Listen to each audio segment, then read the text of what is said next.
ఇప్పుడు మీకు ఇష్టమైన జెమినీ టీవీ సీరియల్స్ ని టీవీలో టెలికాస్ట్ అయిన వెంటనే సన్ నెక్స్ట్ లో మాత్రమే చూడండి. నా కొడుకు ఆశపడ్డాడని నా అంతస్తు నుంచి మెట్టు దిగి మీ గుమ్మంలోకి వచ్చి పిల్లని అడిగితే ఇంతలా అవమానిస్తారా? మావయ్య, మిమ్మల్ని మేము మీ అంతస్తు వదిలి మా గుమ్మంలోకి రమ్మని చెప్పావా? చెప్పండి. నా కూతుర్ని చేసుకోండి అని మా నాన్న ఏమన్నా మిమ్మల్ని బతిమలాడా? లేదా మా అమ్మమ్మ వచ్చి బతిమలాడిందా? లేదంటే చేసుకుంటే మీ అబ్బాయినే పెళ్లి చేసుకుంటాను అని నేనేమైనా ఒంటికాల మీద నిలబడ్డానా? మా ఇంటికొచ్చి పిల్లని అడిగింది మీరు, మేం కాదు. ఇదిగో, తన 4 రూపాయలు సంపాదిస్తుందని దానికి పెళ్లి చేయకుండా జీవితాంతం బతికేద్దామనుకుంటారా? మీది ఒక పక్కేనా? డాడీ బావా, మర్యాదగా మాట్లాడు. దేవుడు నోరిచ్చాడు కదా అని ఏది పడితే అది మాట్లాడితే బాగుండదు చెప్తున్నాను. నా కొడుక్కి ఊళ్ళో పిల్ల దొరక్క నీ ఇంటికొచ్చి నీ పిల్లని అడగలేదు. అంత గతి లేక మీ దగ్గరికి రాలేదు. ఏదో నా తోడ పుట్టింది 3 ఆడపిల్లల్ని కని చనిపోయింది, అందులో ఒక ఆడపిల్లని నా కొడుక్కి పెళ్లి చేసుకుందామని అడిగితే పెద్ద బెట్టు చేస్తున్నారు. మావయ్య, మా మీద జాలి పడాల్సిన స్థితిలో మేమేమీ లేము. మీ అబ్బాయికి మీ అంతస్తుకి తగ్గ డబ్బున్న అమ్మాయిని చూసి పెళ్లి చేయండి. మిమ్మల్ని ఎవరు కాదంటారు? రేయ్, నీకప్పుడే చెప్పాను కదరా, మంచి మర్యాద తెలియని మనుషులు రా వీళ్ళు. వీళ్లతో వెళ్తే మన పరువు పోతుందని వద్దొద్దని మొత్తుకున్నా వినలేదురా నువ్వు. ఇప్పుడు చూడు, ప్రతి అడ్డమైన వాళ్లతో మాటలు పడేలా చేసావు. నీ కొడుక్కి పిల్లనివ్వలేదని ఎంత మాట తంత మాట అనేస్తావా? ఈ అడ్డమైన వాళ్ళింటికి పిల్లలు అడగడానికి వచ్చినావే, అప్పుడు నువ్వెవడివిరా? రేయ్, రారా, ఎవరు చచ్చినా ఈ గుమ్మం తొక్కకూడదు. ఇంకోసారి ఇంటికి పిల్లని అడగడానికి వస్తే అప్పుడు చెప్తాను. రేయ్, ఇంకా చూస్తున్నావేంట్రా? పద, మడితే నిలవేని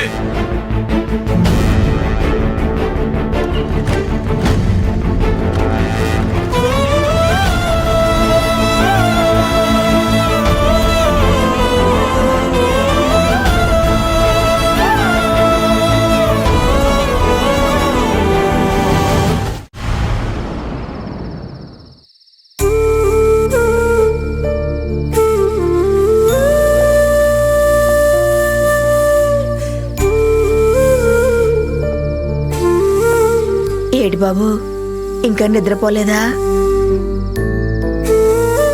లేదత్తా. ఆడేదో అన్నాడని అదే మనసులో ఎట్టుకుని బాధపడ మాకు. డబ్బుందన్న పొగరు ఆడితో అట్ట మాట్లాడిస్తుంది. మర్యాద తెలియనోడు బాబు. ఇక మీదటాన్ని ఈ ఇంటి గుమ్మం కూడా దాటనేను. అది కాదత్తా, కూతురు సంపాదన మీద బతుకుతున్నానన్నాడు.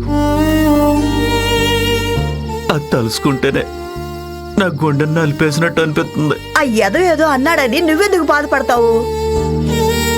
నీ కాలు గోటికి కూడా సరిపోడాడు. తల్లి లేకపోయినా 3 ఆడపిల్లల్ని పద్ధతిగా పెంచినావు. నీ గురించి నాకు తెలుసు. నువ్వు ప్రశాంతంగా ఉండు. ఆ మా ఊళ్ళమ్మ తల్లే అన్ని మంచిగా చూసుకుంటదిలే. పొద్దుపోనది, పడుకో. ఏంటి ఇంకా పడుకోలేదు? రాత్రైంది, ఇంకా ఏంటి? అక్క, నీ జీవితాన్ని ఎందుకు పాడు చేసుకుంటున్నావు? శ్రీను బావ మంచోడే కదా. నువ్వంటే తనకి ఇష్టం ఉండడం వల్లనేగా నీ చుట్టూ తిరుగుతున్నాడు. ఇంకేం ఆలోచించకుండా బావని పెళ్లి చేసుకో. అవును నీలవేణి, మా గురించి ఎక్కువ ఆలోచించకు. అమ్మమ్ముంది, నాన్నున్నాడు. అక్క, కావాలంటే నేను చదువు మానేసి పనికెళ్తాను. అమ్మ పెద్ద మనుషుల్లారా, అయిపోయాయా మీ మాటలు? మీ ఇద్దరికీ ఇప్పుడే చెప్తున్నాను, అమ్మ చనిపోయిన తర్వాత నేను ఎలాగూ చదువుకోలేకపోయాను. మీరిద్దరూ ఏం చదువుకోవాలనుకుంటున్నారో అది చదవండి. చదువు మాత్రమే మీ లక్ష్యం అయి ఉండాలి. వేరే దానికోసం మీరు ఆలోచించొద్దు. అర్థమవుతుందా? అక్క, మా కోసం నీ జీవితాన్ని ఎందుకు పాడు చేసుకోవాలి?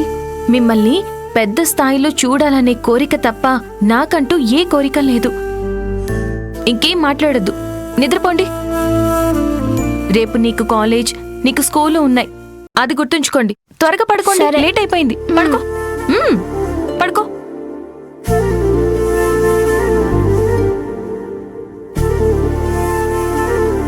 ఏటే అక్క చెల్లెలు ఇంకా మాట్లాడుకుంటున్నారు? నిద్రపోరా? మేము పడుకున్నాం. అయితే నేను పడుకుంటాను.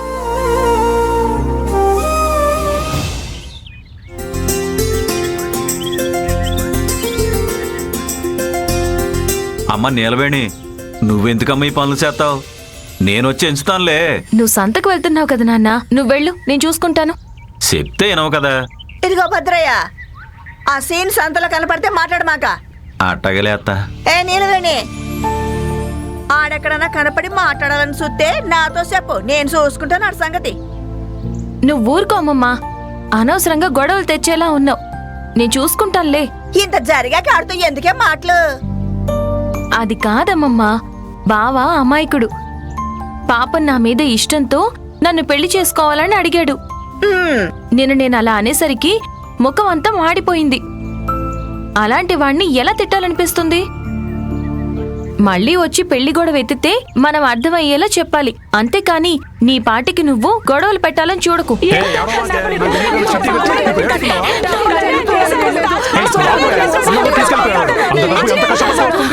రూపాయి దాచి వాడి దగ్గర చీటీ కడితే అవి పట్టుకుని పారిపోయాడు. కడుపు కట్టుకొని దాచుకున్నాం, మొత్తం దోచుకెళ్ళిపోయాడే. ఇప్పుడు ఏం చేయాలి దేవుడా? ఇంతమంది ఉసురు వాడి ఖచ్చితంగా తగులుతుంది, వాడు నాశనం అయిపోతాడు. ఎంతో కష్టపడి సంపాదించిన డబ్బు నెలలా నగసీటి కడితే సాపు మూసి పారిపోయాడు. ఏమైందండి? మేమంతా నగసీటి కట్టాం, సాపు మూసేసి పారిపోయాడు ఎదవా. మొత్తం తీసుకెళ్లిపోయాడా? అవునండి, అందుకే వీళ్ళంతా గోల చేస్తున్నారు. నా పిల్లం ఎంత చెప్పి నేను వినలా, ఇలా జరుగుతుంది అనుకోలేదు. ఇప్పుడు నా కొడుకు చదువుకుని డబ్బులు ఎక్కడ తీసుకురావాలి? వాడిని ఎలా చదివించాలి నేను? ఇప్పుడు వాడి జీవితం ఇవ్వాలి. నీలవేణి, ఫోన్ రింగ్ అవుతుంది, వచ్చి చూడు. ఎవరో చూడు నిత్య. మాధవ్ మావ ఫోన్ చేస్తున్నాడు. ఇలా తీసుకురా.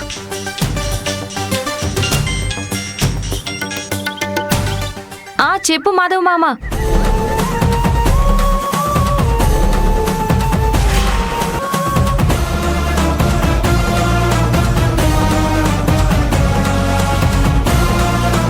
ఏటైందమ్మా? ఏం కాలేదు, నేనిప్పుడే వస్తాను. ఏటైనదో చెప్పలేదే. వచ్చి చెప్తానమ్మమ్మా.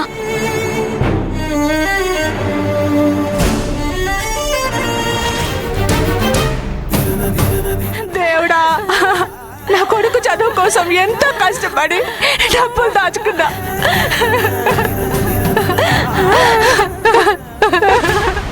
ఇప్పుడు మా పరిస్థితి ఏంటి? మా అందరి ఉసురు తగులుతుంది. మా వాడికి తెలియకుండా డబ్బులు కట్టాను, ఇప్పుడు తెలిస్తే చంపేస్తాడు.